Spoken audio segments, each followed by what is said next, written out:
Good to see you again, mate. See this outfit here? It memorializes a great adventure.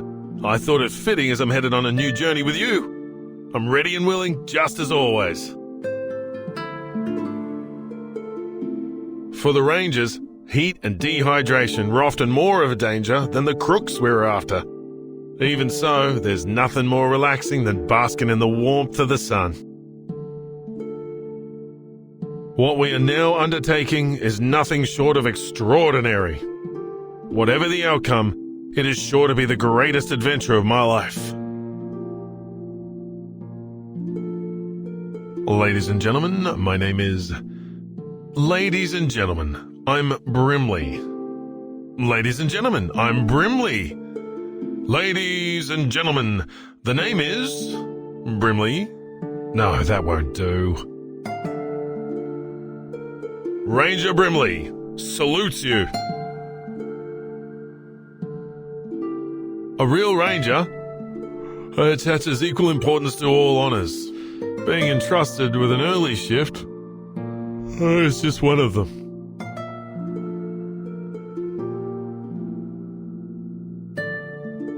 I've finished my daily patrol, and here's the report. Should take around 7 minutes to read through. Would you care for me to read it to you? I'm in need of a bit of practice anyways, if I'm to be a proper spokesperson. It is customary to don a nightcap before bed, though I suppose you can see why I choose to ignore that particular tradition. Oi, that's your last warning, mate. You're under arrest. Charge! Oh no. I was sleepwalking again, wasn't I? Back when I was first in London, I was under the ever-present threat of mildew. I had to remind Arthur whenever we went out on those all-too-frequent rainy days that I was not, in fact, waterproof.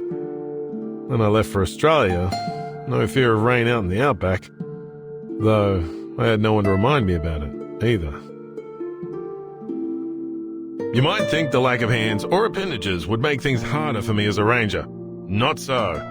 The key to riding lies in mutual trust and a deep spiritual connection, not in how you hold the reins. I admit having hands would make things easier, though.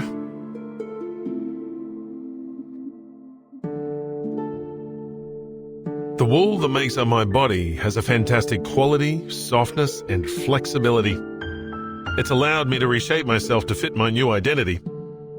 I can't say who the craftsperson was that made me, but I should like to send them my sincere gratitude. A true ranger must be loyal above all to their steed.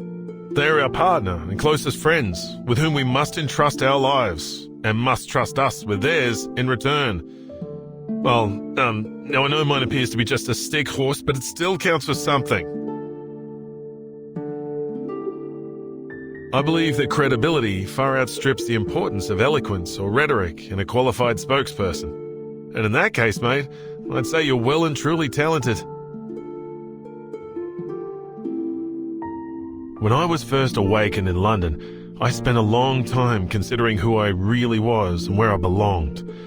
I admit I did some immature things while trying to find a place I fit. But I've changed now.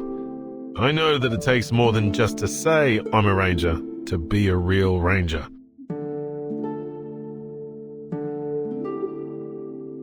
Oliver. I should be glad to hear the name stuck. Both Arthur and Margaret loved that name. The world has become disordered and cruel since the storm, but I take heart knowing one good thing came despite it. Well, it's not as hard as you think to juggle my roles as both a spokesperson and a ranger. I often think up my speech drafts and key points while out on my daily patrol. Sometimes I invite my colleagues over to plan while I groom my stick horse. All in all, I'd say I've managed just fine. Once a slouch hat, now a fedora. You can change the appearance, but not the heart. I'll always be that cheerful ranger committed to justice. And no matter what, I'll still be made from that pure Aussie wool. I'll provide as much support as possible.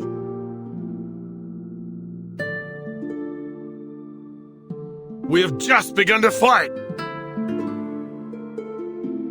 All set. Yes, ma'am.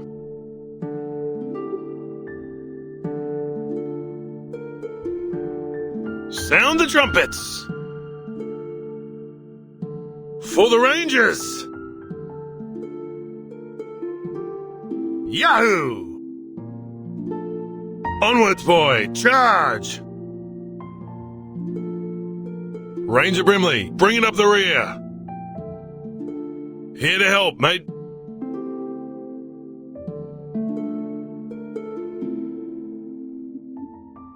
For justice! Ugh, ouch!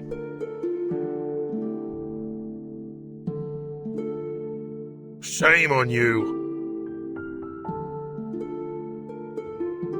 Just as any true ranger would. A new adventure awaits. Onwards, like a ranger, like a true warrior. Onwards!